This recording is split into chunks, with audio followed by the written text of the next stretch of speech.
시작해볼까요? 예. 안녕하세요. C급 리포트 진행자 벤자민입니다. 안녕하세요. 백선민입니다. 네. 총선 열기 긴장이 최고조인 것 같습니다. 그렇죠. 네.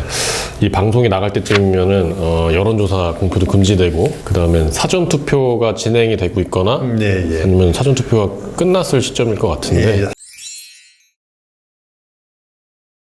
사실 이제 그 내일부터 이제 사전 투표가 이제 시작이 되고 있죠. 네. 아침 6시부터인데. 좀 많이 긴장되시나요? 예, 뭐 긴장도 좀 되고, 살짝 이제 불안하기도 하고, 뭐 이제 기대도 되고, 아주 뭐 신경이 좀 복잡하죠. 네, 그렇습니다. 그 일부의 시민들은 이번 선거를 한일전으로 규정을 하거나 아니면 제2의 독립운동이라고 표현을 하면서 선거에 좀 참여를 하고 있는데, 근데 특히 미래통합당의 일부 의원에 대해서는 더 강도 높게 낙선 운동을 펼치고 있습니다. 네, 이런 상황을 어떻게 보시나요? 더 강도 높게 낙선 운동을 받고 있는 사람이 이제 그 중에 하나가 나경원이죠. 네, 나경원 씨죠. 나경원인데, 네. 아주 선거에서 특정 후보를 갖다 당선시키거나 당선되지 못하도록 하는 모든 행위가 다 선거운동입니다. 그러니까 포지티브한 거나 네거티브한 거나 다 선거운동에 포함되기 때문에 낙선운동 또한 시민적 권리입니다. 그것도 그 특정 후보의 친일 행적이나 친일적 생각, 사고 이런 거에 대해서 낙선운동을 하는 거에 대해서 뭐 금지되거나 금기시되거나 위험하게 보는 건 아니라고 봅니다. 그래서 저는 뭐 그냥 자연스러운 현상, 뭐 그분들의 선택이니까, 주권자의 선택이니까 뭐 그렇게 보고 있습니다. 그러면은 총선을 한일전으로 규정하는 게 아무 문제가 없다 이렇게 보시는 것 같은데, 뭐 그럴 만한 이유가 있는 건가요? 전 모든 국민이 그렇지는 않겠지만 특정 일부 시민들이 그렇게 규정하는 것은 뭐 그분들의 또 판단이니까 뭐 이렇게 큰 문제가 없다고 저는 보고 있는데, 어쨌거나 이제 미래통합당은 그 친일파 수호자 해방 이후에 이승만과 이제 일본군 출신 그 독재자 박정희를 이제 뿌리로 두고 있는 정당입니다. 미래통합당이. 그렇죠. 미래통합당이. 그리고 또 뭐 그것을 뭐 부끄러워하거나 숨기려고 하지 않아요. 아주 자랑스럽게 생각하는 사람들입니다. 강점기에 대한 사과와 반성도, 배상도 하지 않은 그 일본 정부에 대해서 비판은커녕 오히려 그들을 두둔하고 비호하는 그런 입장을 갖다 미래통합당이 이제 취해왔죠, 그동안에. 또 일본군 위안부와 이제 강제징용 노동자, 또 한일 간 외교적 분쟁이 끊임없이 있을 때마다 미래통합당과 소속 의원들은 항상 그 일본적 관점으로 일본적 관점으로 상황을 보고 일본 편을 이제 들기가 일쑤였죠, 그동안에 쭉 보면은. 그래서 미래통합당을 친일정당, 거기에 소속된 주요 정치인들을 친일파라 부르는데 결코 저는 뭐 과하지 않다고 봅니다. 그들이 이제 뿌린 대로 거두는 것이죠. 그렇죠. 그렇게 봅니다. 지금은 때가 아니라고 하면서 일본하고 독도 문제를 야합하려고 했었던 이명박이나 또 아까 언급하셨던 위안부 할머니들 문제를 피해 당사자들하고 합의 또는 이제 국민적 공감대가 전혀 없는 상태에서 일본하고 밀실 합의를 했었던 박근혜의 행태도 친일적 행위라고 할 수 있겠네요. 그렇습니다. 하여튼 외교적 역사적 문제를 경제와 연결시켰던 그 아베 정부의 수출 제한 조치, 얼마 전에 그 노재팬 운동을 갖다가 촉발하게 만든 원인이 됐죠, 그게.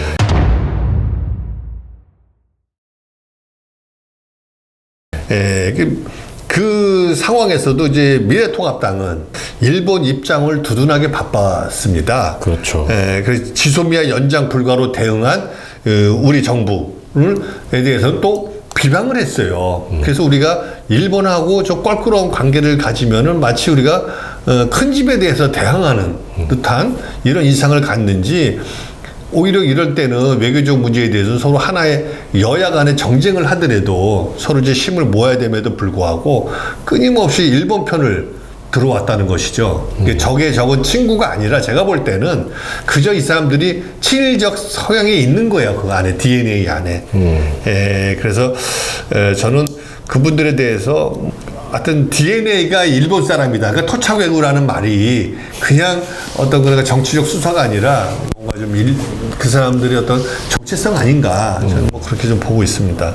대표적으로 나경원 씨 같은 경우가 나베라고 막 한참 그래서 막 고소한다고 나베는 지금 뭐 고소도 하고 고발도 하고 해서 그 나경원 베스트 뭐 이렇게 좀 우리가 그 희화하고 했는데 나베가 뭐 일본 말 같은 건가요? 뭐? 원래 냄비죠 냄비 나베 냄비인데 그 이제 그 기분 나빴나 보네. 그건 나빴겠죠 이제. 그래서 어쨌거나 그렇게 하는데 참 뭐 자기가 그런 소리를 들을만 하니까 들을지 않겠습니까? 뭐 계속 정부 비판적으로 말씀을 계속 하셨으니까. 그리고 그 비판을 하는 건 뭐 한 정치인으로 잘 권리일 수가 있는데 그 정치인으로서 행태들이 굉장히 어떤 그런 반민족적, 반역사적 행위들을 많이 보여왔죠.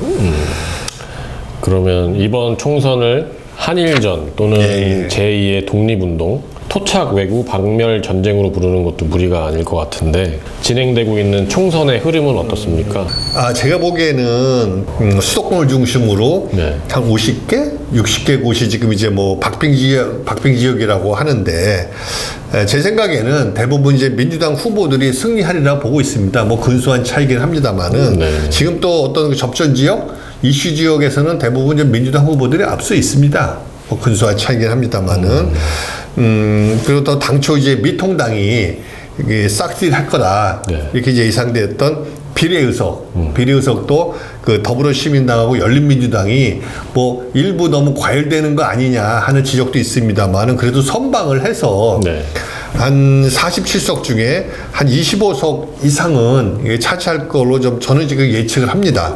두 개 합쳐서요? 예, 둘이 합쳐가지고. 그렇기 때문에 미래통합당이 자기네들이 목표했던 의석수는 채우지 못할 것이고 토착 외구 박멸을 희망적으로 이건 거의 이제 실현화되겠다. 앞으로 6일이나 먼저 투표가 6일 정도 남았는데 그때는 이제 이게 실현화될 것이다. 저는 그렇게 보고 있는 것이죠. 뭐 전국적인 판세는 대충 이 정도로 짚어보고요. 네. 이제 동작구를 본격적으로 점검을 해봐야 될 것 같은데 다들 아시다시피 동작갑에는 김병기 의원이 출마를 하셨고 이번에 동작을에는 이수진 후보가 전략공천으로 이제 출마를 하셨죠. 네. 미통당 후보들과 경쟁을 벌이고 있는데 이 두 분께서 분위기는 좀 어떤가요? 예, 이게 분위기가 좀 상반되어 있는 상황이죠. 동작갑은 굉장히 좀 조용합니다. 무관심 지역이요. 거기서 투표가 진행되는지 어떤 이슈가 있는지가 뭐 언론에서 다뤄주지 않다 보니까 물론 그 지역에서는 주민들은 유권자들은 뭐 나름대로 신경을 많이 쓰겠습니다만은 그런 상황인 것 같고 반면에 이제 동작을은 아마 전국에서 이게 여론조사가 제일 많이 이제 실시된 지역으로 이제 평가를 받고 있어요. 그러다 보니까 이제 이런 상반된 한쪽은 너무 뜨겁고 한쪽은 너무 차가운 그런 선거가 이제 진행되고 있습니다 지금. 동작을이 여론의 주목을 받는 거는 제가 충분히 이해를 할 수 있어요. 근데 동작갑이 언론의 주목을 받지 못하는 그 이유가 어디에 있을까요?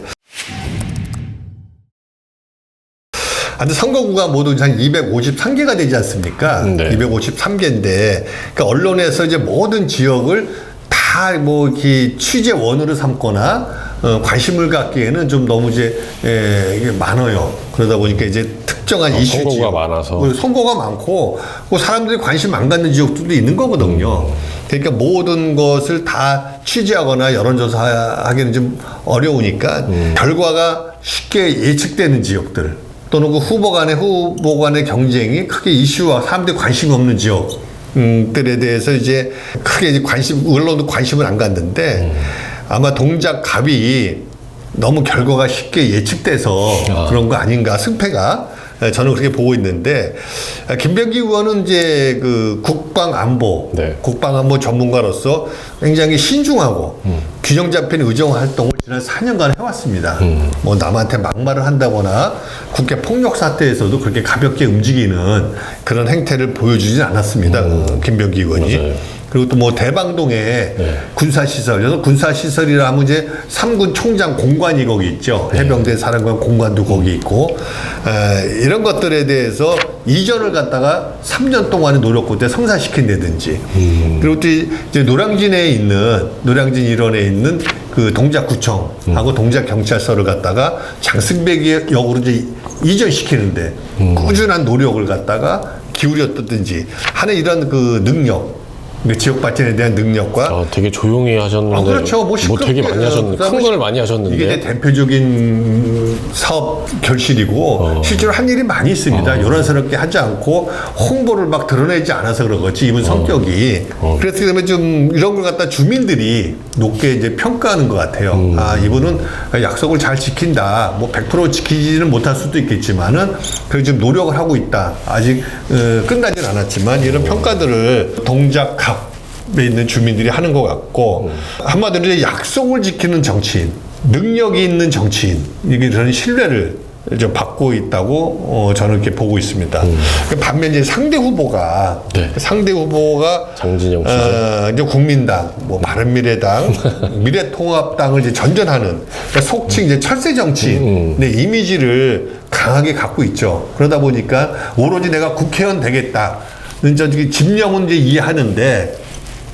과연 국회의원 돼서 뭐 할 건지, 과연 그 사람이 국가를 위해서 어떤 헌신을 할 수 있는지, 또 지역 발전을 위해서 뭘 할 수 있는지에 대해서는 동작갑의 유권자들이 신뢰를 하지 않는, 그러니까 이런 것들이 있다 보니까 너무 이제 승패가 언론이 볼 때 이건 너무 누가 봐도 결과가 뻔한 거 아니야? 이제 이렇게 판단하고 있는 것 같더라고요. 듣기에는 김병기 의원의 상대 후보가 장진영이니까 그 장진영 씨가 주소가 또 엉뚱한 데로 돼 있어가지고 그 자기 자신도 자기에게 투표를 하지 못한다는 얘기가 있던데.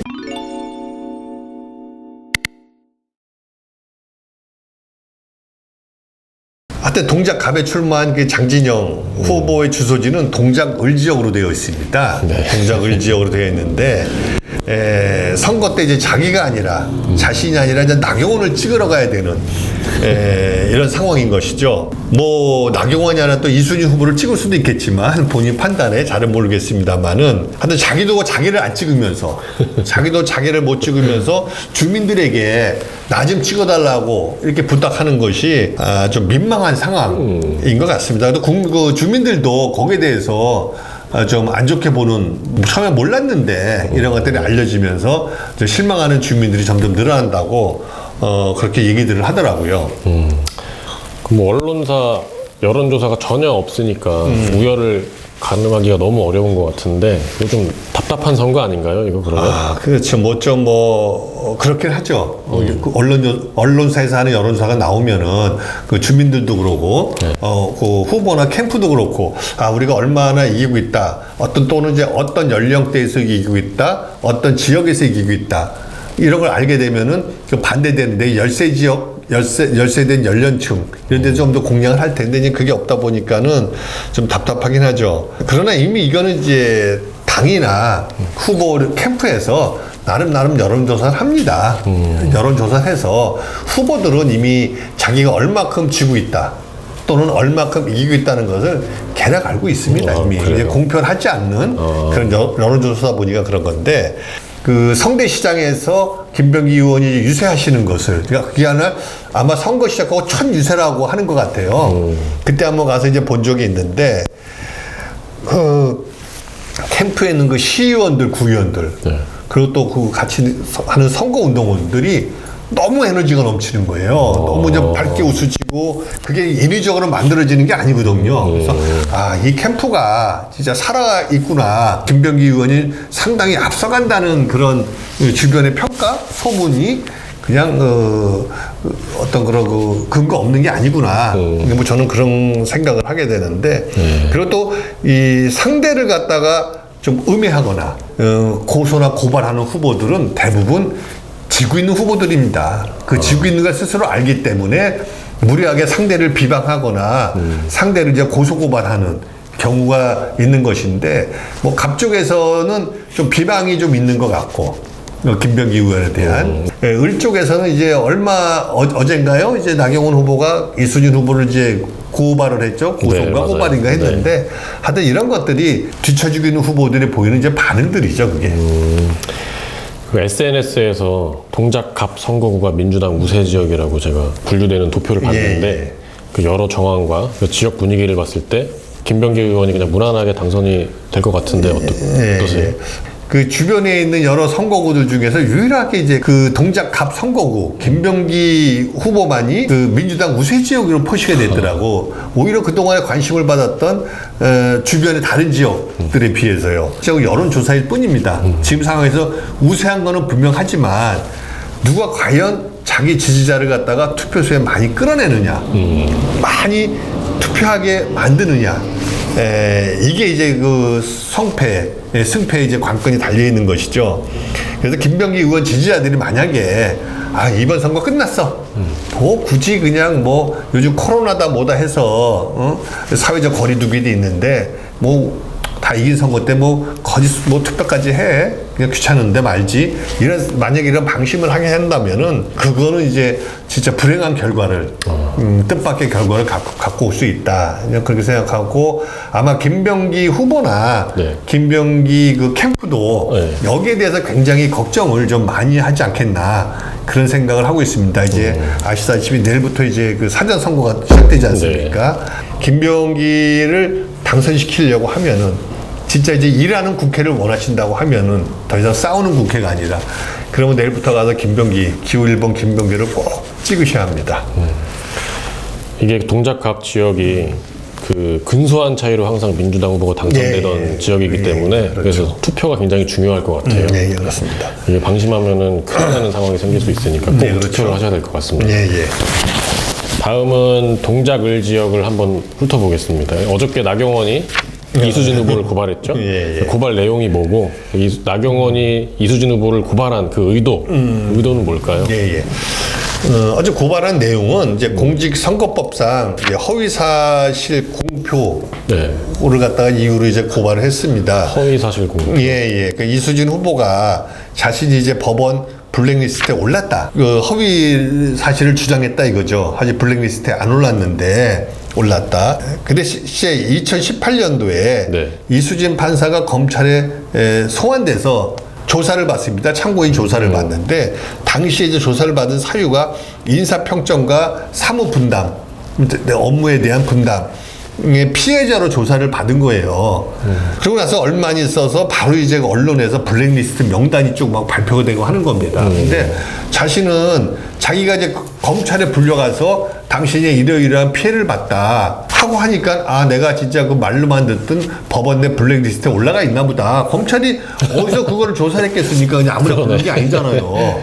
그 내가 블랙리스트에 올라갔나 보다 생각을 했고 또 바로 이어지는 그때 한국일보인가 하여튼 그 블랙리스트 명단에 그런 이름들이 거론되고 하니까 나는 내가 블랙리스트에 있었나 보다 하는 거죠. 그걸 작성한 사람들이 아는 거고 그런 근거 없이 검찰에서 무슨 조사를 했겠습니까? 그래서 이제 그런 그 얘기들을 한 건데 나중에 뭐 블랙리스트가 뭐 있고 없고가 문제가 아니라 그 피해를 본 판사들이 분명히 있고, 그렇죠. 그 양승태 그 횡포에 의해서, 그리고 자신도 역시 거기에 피해를 봤기 때문에 피해 본 건 사실이고, 블랙리스트가 있고 없고 또한 자기가 피해자라고 얘기했던 건데, 그것이 허위 사실 공표라고 보는 이제 그 나경원의 그 좀 무리한 거죠. 고발 내용이 무슨 뭐 선거 때는 흔히 고소 고발이 난무하긴 합니다만은 이수진 그 당시 판사가 피해를 본 건 사실이죠. 자기가 임기도 다 못 채우고 대법원에 근무할 때 다른 이제 지방으로다가 발령이 났다든지 이런 게 있기 때문에 그 나경원은 그럼 왜 그걸 좀 무리하게 고소 고발을 했을까 한번 생각을 해보는 겁니다. 일단은 첫째는 이제 겁을 주려는 의도가 있죠. 계속 앞서 나가니까 너무 거침없이 앞서 나가니까 뭔가 이제 제동을 좀 걸어야 되는데 마땅하게 지금 제동 걸 만한 거리가 없다. 그 블랙리스트에 명단이 포함됐냐 안 됐느냐 문제는 이미 선거가 시작되기 전부터 논란이 돼 있었던 겁니다. 이미 이슈가 소침됐죠. 그리고 그때 막 얘기하다가 그냥 흐지부지 된 것 지난 같다. 거잖아요. 다시 한번 이제 꺼진 불을 살리는 거죠, 이제. 그래서 고발한 것은. 직접 고발을 하면서. 예. 이것은 무슨 뭐 진실규명 차원이 아니라 일단 겁을 주려고 하는 거죠. 이수진 후보의 어떤 횡보를 좀 막아보자 하는 그런 그 의도가 있었을 것 같고, 또 국회폭력으로 이미 기소가 돼 있죠, 나경원은.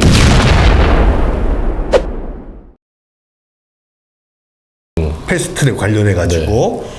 거기다가 또 12차례나 고발을 당했어요. 네. 그러다 보니까 지역에서 여론조사하면은 나경원을 왜 지지하느냐, 이수진을 왜 지지하느냐, 이렇게 나누다 보면은 이수진을 지지하는 것 중에 가장 큰 이유가 바로 그 참신성하고 청렴성 같은 겁니다. 그러니까 청렴성이라는 굉장히 깨끗하다는 거 아닙니까? 판사로서. 그렇죠. 그냥 여기에 대해서 흠집을 내보자. 이수진이가 받고 있는 청렴성 무너뜨려보자. 부셔보자. 뭐 이런 어떤 목적을 갖고서 이제 고발을 갖다 한 건데, 공궁에 빠지니까 공궁하니까 같은 조치를 취한 나경원스러운 잔머리라고 저는 보고 있습니다.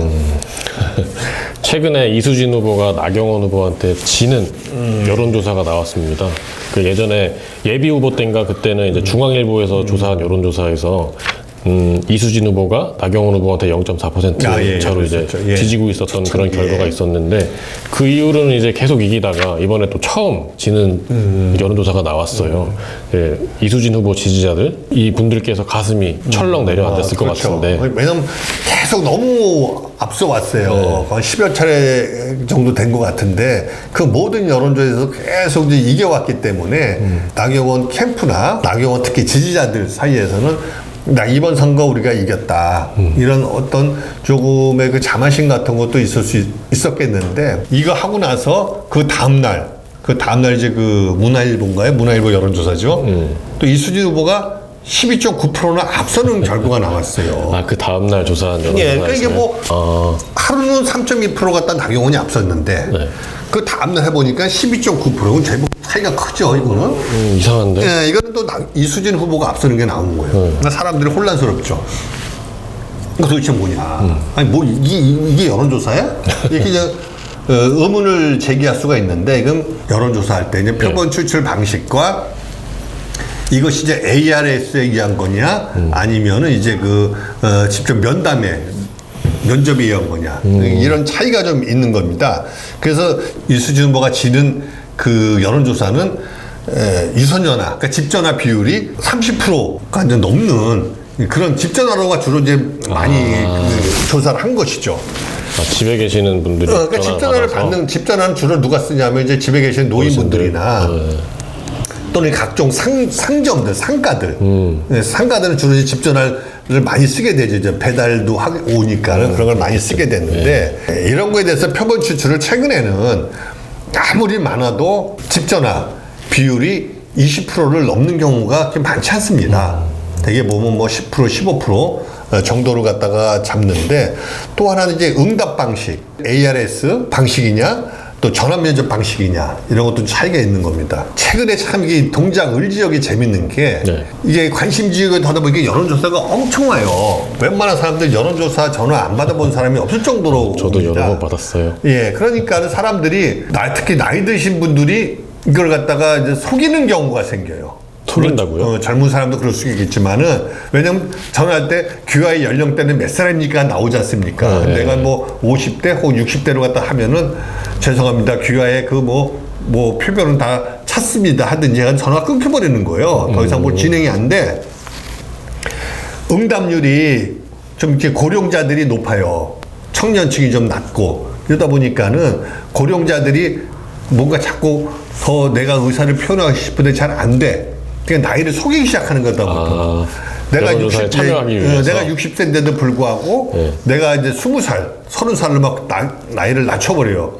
그래서 응대를 하는 거야. 그럼 귀하는 무슨 뭐 어떤 후보를 지지합니까? 하면 나는 뭐 1번을 지지한다, 2번을 지지한다 하는데, 또 일부에서는 조직적으로 나이를 숨겨라, 나이를 바꿔라 하는, 그렇게 좀 하는 경우도 좀 있다고 하더라고요. 이러니까 여론조사가 자꾸 왜곡이 돼버리는 거예요. 그러니까 특히 ARS가 심하죠.